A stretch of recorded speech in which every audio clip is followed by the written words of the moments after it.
안녕하세요. 무더운 여름 잘 지냈는가요? 그리고 제 목소리 지금 잘 들리고 있나요? 잘 들리고 있으면 이야기 좀 해줘요. 잘 들린다고. 잘 들리고 있어요?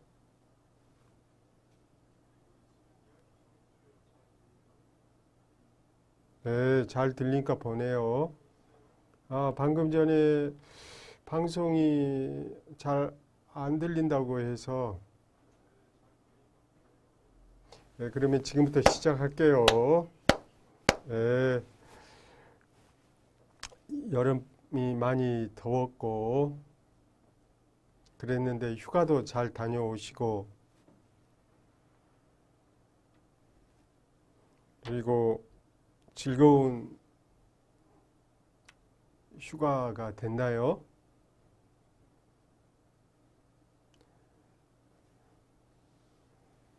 여기 사진에 보니까 아주 시원하죠. 예.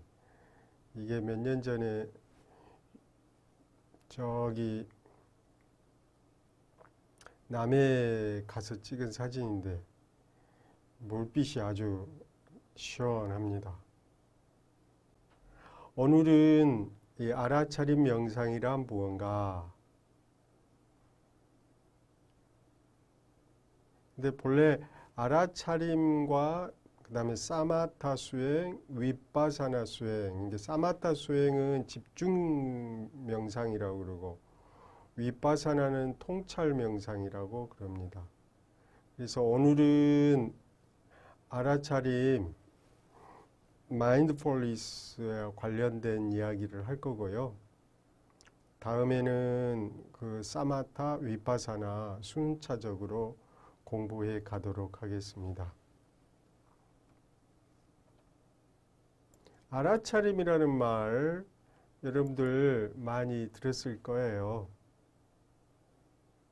그래서 저는 자꾸 그 명상을 염지관 이렇게 해석을 합니다. 염은 있는 그대로 그 대상을 알아차림하고 그 다음에 그 대상에 휩쓸리거나 그 대상을 방어하지 아니한 채로 있는 그대로 거기에 집중해서 머물고 그런 다음에 그 대상이 어떻게 변화된지 간에 그것을 견디면서 조용히 지켜보는 그럼으로써 그 대상의 본질이 무엇인지를 통찰하는 이 정 과정을 저는 이렇게 명상이라고 정의합니다. 명상이라고 하는 것은 그러니까 알아차림하고 머물고 지켜보는 수행이다 이렇게 정의할 수 있겠어요. 간단하게 정리하면요. 그러니까 여러분들이 일상에서 무언가를 지식을 획득하는 게 이제 학습이라고 그러는데 명상은 지식을 획득하는 과정이 아니고 오히려 그 내려놓는 지식으로부터 이렇게 자유로워지는 과정을 명상이다 이렇게 하겠습니다. 이게 지식을 습득하는 것은 이제 집착이 되고 또 지식으로 돈벌이 하는 과정이 돼서 그리고 또 지식은 새로운 그 지식을 필요로 하기 때문에 이 현대사회에서 이 정보화 사회에서 끝없이 지식을 획득해야 하는 거죠. 그러다 보면 우리 정신이 너무 헷갈리고 또 너무 많이 이렇게 부담스럽기도 합니다. 그래서 명상이 필요한 거예요.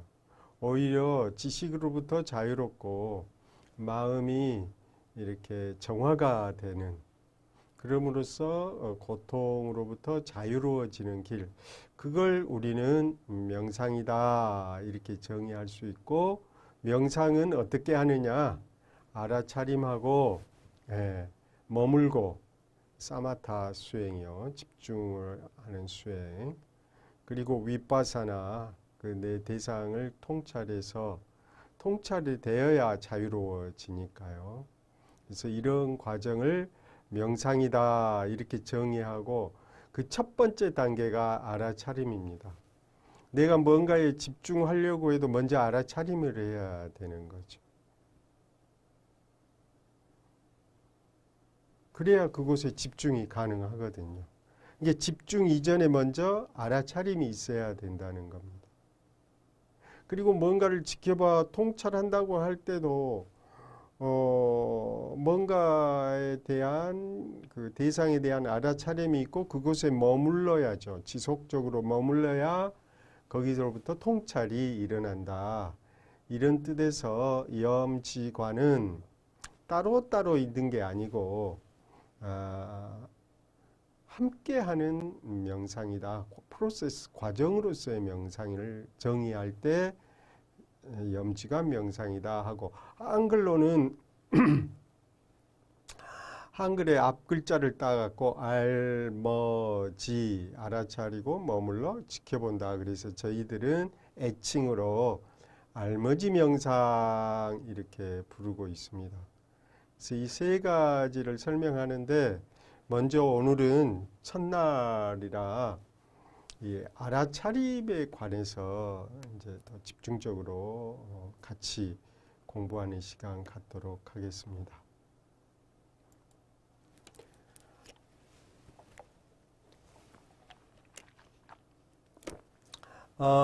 알아차린다라고 하는 것은 알아가지고 정신 차리다. 그러니까 몰랐던 것을 알아가다 이런 뜻이죠. 근데 불교 용어로 보면 그러니까 외적, 내적 대상에 대해서 바깥 대상이든 내 안에서 일어나는 것에 대해서 내가 그것에 대해서 분명하게 알지 못할 때가 있다 이거죠. 그러니까 어둠 속에 이렇게 있는데 그 어둠 속 무명이죠, 무명. 그러니까 어둠 속에 있는데 우리가 밤길을 갈 때 어둠이면 길이 앞이 안 보이잖아요. 그러니까 길이 안 보이니까 어둠 속에 있는 거죠. 그래서 길이 보여야 되거든요. 그래서 전등을 비추는 거예요. 그래서 전등으로 그 내가 가야 할 길 대상을 향하여 비추는 게 알아차림입니다. 길이 지금 어떻게 어느로 나 있는 걸 분명히 알아서 정신을 차려서 그 길을 계속 가다 이렇게 되는 거죠. 이렇게 이야기도 하고 또 사진기로 비유해 보면 지금 여기 나와 있는 그 사진에 보면 이 앞에 있는 걸 전경이라고 그러고 뒤쪽에 있는 걸 배경이다 그래요. 사진을 찍을 때는 전경도 중요하지만 어쩔 때는 배경이 더 중요할 때도 있어요. 여기 시골 마을인데 이 사진도 몇 년 된 것 같아요. 제가 여기를 가게 된 게 아주 오래전에 간 것 같은데 여기 시골 할아버지가 일을 하고 계세요. 이것은 흐릿하게 나왔고 그 다음에 여기 능소화 이 꽃이잖아요. 지금 능소화가 많이 지고 있죠. 여름에 뜨거운 햇살에. 그래서 이 능소화 꽃은 이렇게 이미지가 선명하게 나오죠. 그러니까 초점이 능소화에 맞춰져 있고 이 뒤쪽에 있는 이 할아버지 일하고 있는 할아버지가 흐릿하게 나왔습니다. 만약에 이걸 사진기로 조정할 수 있어요. 이 능소화만 나오고 이 뒤쪽 집이라든가 담이라든가 할아버지 이 모습이 완전히 뭉개지게 나올 수도 있고요. 지금처럼 이렇게 흐린 수준으로 나올 수도 있죠. 사진기 그 조리개 값이라고 그래가지고 그 F값, 포커스 하는 그걸 조절할 수가 있어요. 그래서 이렇게 앞으로 이렇게 선명하게 드러나는 것을 전경이라고 그러고 뒤쪽에 있는 걸 배경이라고 그럽니다. 우리가 다 사진 찍어봐서 아시죠? 그래서 이 전경이 배경이 되고 또 배경이 이렇게 전경이 될 때 알아차림이 되는 거죠. 흐릿하면 그게 뭐지? 잘 알지를 못해요. 근데 이게 정경으로 의식의 표면으로 눈앞으로 저 멀리에 있는 그 뭐죠? 그 대상을 이렇게 가까이 잡아서 끌어당기면 선명해지죠. 이럴 때 우리는 알아차림이다 이래요. 그래서 의식이라고 하는 것은 의식이라고 하는 것은 알아차림하는 거예요. 의식이 있는 사람은 살아있다고 그러고 의식이 없으면 죽어있다고 그러잖아요. 산 사람과 죽은 사람의 기준은 알아차림이 있느냐 없느냐, 즉 의식이 있느냐 없느냐가 살고 죽음을 구분하는 갈림길이 되겠습니다. 우리는 다 살아있어서 알아차림하죠. 심한 고통을 느끼는 것도 살아있기 때문에 우리가 심한 고통을 느끼는 겁니다. 그래서 이걸 우리는 그 전통적인 한문에서는 염이라고 번역을 했고, 빨리어로는 사띠고, 영어는 mindfulness라는 말을 이렇게 써요. 근데 이 mindfulness라는 말이 그 미국 쪽에서 번역을 해서 국내에 이 mindfulness가 들어와서 국내에서 번역에 쓰고 있습니다. 뭐 마음 챙김이라고 번역하는데 저는 그 마음 챙김이라는 번역을 별로 좋아하지 않아서 잘 사용하지 않습니다. 마음을 챙기는 게 이 사띠의 뜻이 아니거든요. 사띠는 마음뿐만 아니라 이렇게 능소와 꽃이 대상, 바깥 대상도 포함이 되고 또 숨이 들어오고 나오는 호흡도 포함이 되고 또 담마, 현상 이런 것들 다양한 개념들이 다양한 대상이 될 수 있는데 다양한 대상이 되는데 마음 챙김하라 그래버리면 마음만 챙겨라. 그럼 마음 외의 대상은 이 사띠의 대상이 아닌 것이 되죠. 이런 뜻에서 마음 챙김은 그 넓은 폭넓은 개방된 그 다양한 대상들을 이렇게 마음이라고 하는 협의회로 만들어 버리는 아쉬움이 있어요. 그 다음에 두 번째는 명상을 할 때는 선명하고 구체적이어야 되는데 마음을 챙긴다고 했을 때 마음이라고 하는 용어가 되게 추상적인 개념이에요. 아니 여러분들 뭐가 마음이에요? 애매하다 이 말이야. 마음을 챙긴다. 차라리 숨이 들어오고 나오는 호흡을 챙기라. 그러면 그 호흡이 분명하죠. 그런데 마음이라고 하는 것은 선명하지가 않아요. 추상적인 개념입니다. 그래서 그렇게 이야기하면 아주 애매하죠. 또 금강경에서 현재신 불가득, 미래신 불가득, 과거신 불가득 그랬거든요.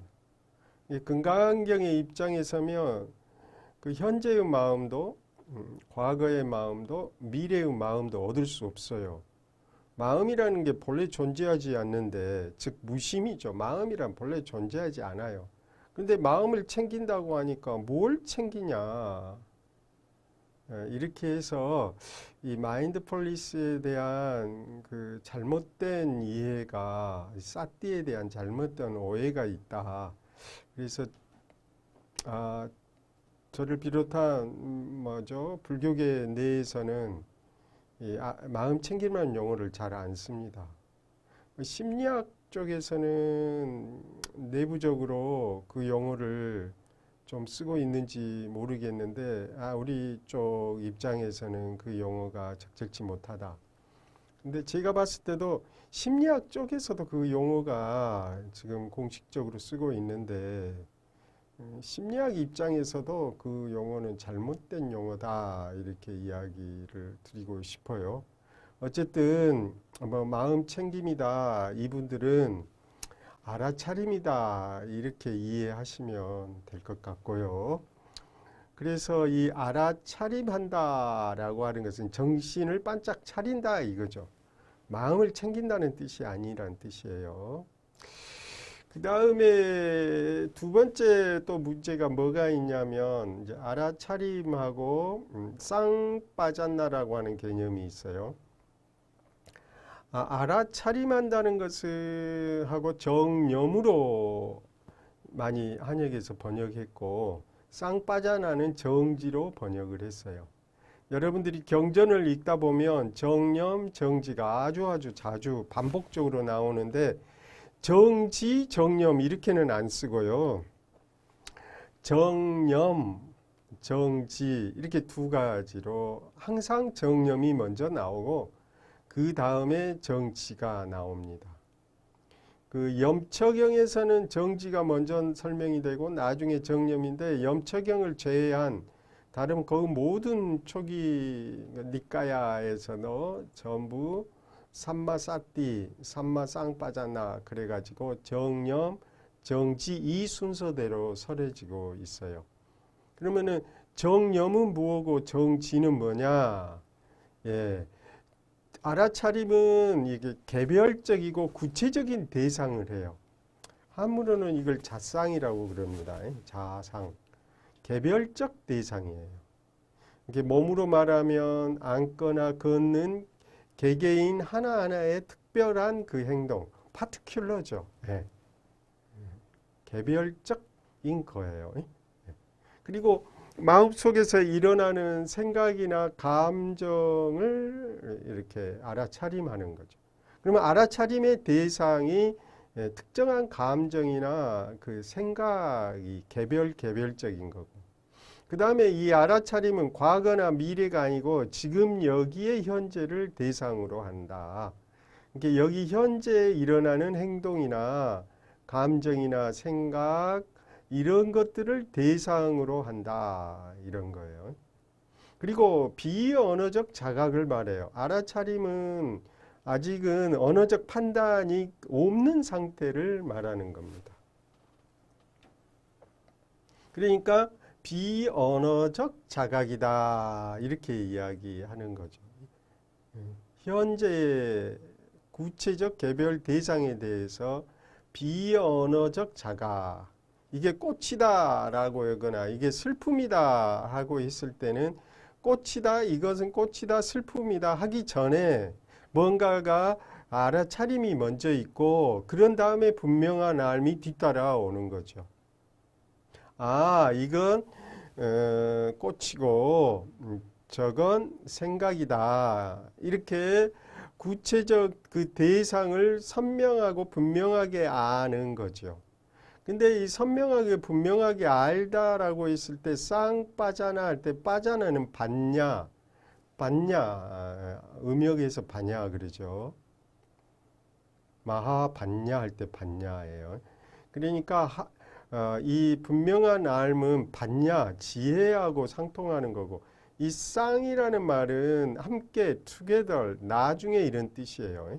먼저 알아차림이 있고 쌍 나중에 후에 빠자나띠 알미 있다 이런 뜻이죠. 그러니까 먼저 알아차림하고 분명한 알미 뒤따라 오는 거죠. 그러니까 이 쌍빠자나는 언어적 기억 이 알을 동반한다 이런 뜻이고 그 다음에 계속 반복적으로 알아차림을 했더니 생각을 그때 자각을 하고 알아차림을 했더니 이 생각이 무상하더라. 곧 지나가더라. 그리고 이 생각으로 인해서 내가 고통을 받는다라고 하는 이런 그 사물의 보편적인 성질을 아는 것을 보편적인 암, 정지라고 그래요. 그래서 이것을 유니버셜이라고 하고 알아차림은 파티큘러에 해당되겠어요. 특별한 대상입니다. 한 가지 비유로 해보면 장미꽃 그러면 파티큘러가 아니고 유니버셜입니다. 장미꽃이라는 말은 모든 장미꽃을 말해요. 까마귀다. 까마귀가 검다. 이 언어적 판단이잖아요. 까마귀가 검다라고 했을 때 모든 까마귀는 검다 이런 뜻이 함축돼 있어요.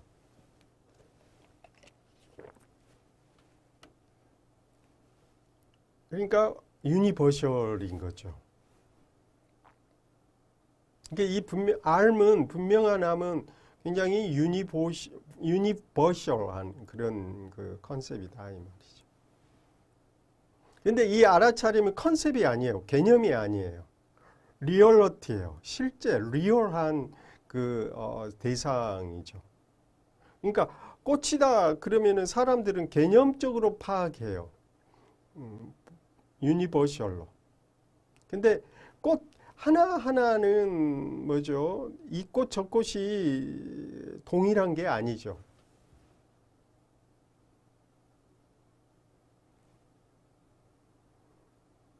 어린 왕자 읽어보신 적 있어요? 어린 왕자요? 어린 왕자.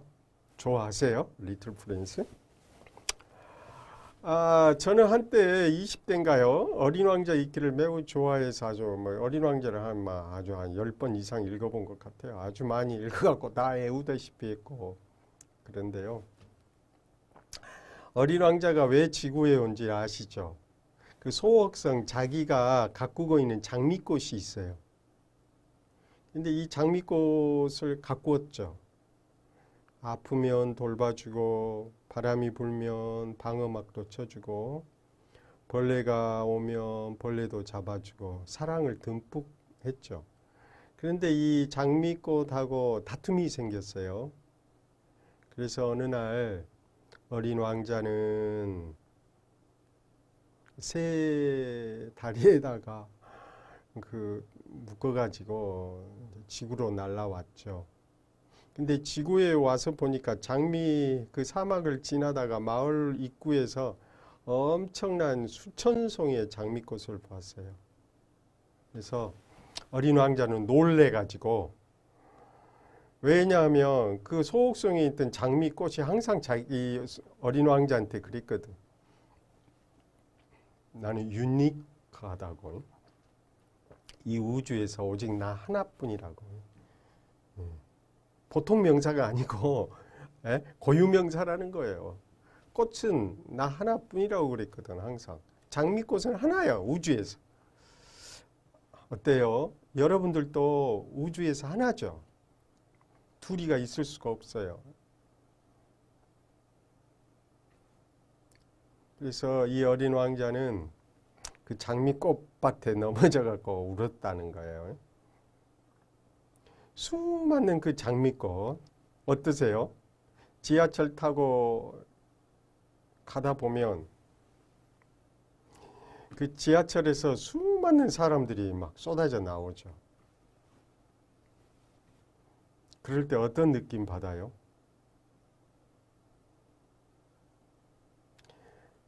어린 왕자는 그 자기가 가꾸고 자기하고 가깝고 길들여진 그 장미꽃 하나만을 생각했는데 파티큘러죠. 개별적인 거죠. 근데 그 장미 그 수천 송이 핀 장미 밭을 보고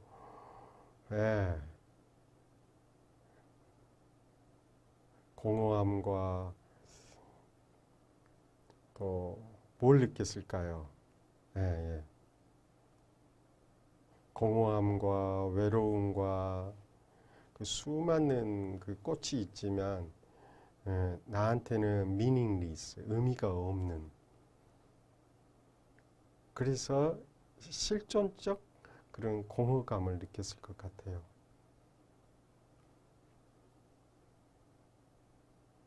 그러니까 알아차림은 개별적인 대상을 하죠. 분명한 암은 그 개별적 대상들의 공통된 분모.